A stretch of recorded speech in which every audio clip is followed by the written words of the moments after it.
Ko'pchilik o'zbek metalkalar boqadiganlar mana shu ikkita narsaga ahamiyat bermaydi. Bu narsa tumshug'i bilan tirnoqlari bo'ladi. Tumshug'ini olmaydigan bo'lsa, o'sib ketib, qiyshayib ketib qoladi. Tirnoqlari ham o'sib, sinib ketib qolishi mumkin. Hozir sizlar bilan qanaqa olishni ko'rib o'tamiz. Mana ko'ryapsizlar, tumshug'ini o'sib ketgan. Shuning uchini, mana shu oq joyini, ko'rinib turgan joyini shuni olib olishimiz kerak bo'ladi. Tekrab qo'yamiz ikkita chetini. Bo'ldi.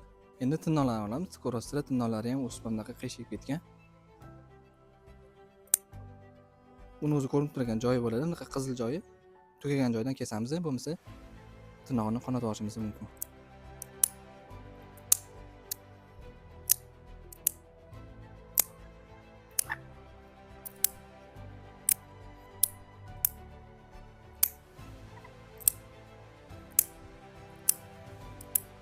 Bunaqa usulda hamma zotlarni olsa bo'ladi.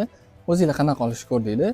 Video foydali bo'lgan bo'lsa, obuna bo'lib qo'yishni unutmanglar. Bu videoni mana shunaqa tumshug'i tirnog'ini o'stirib bergan tanishlarga jo'natib qo'yinglar.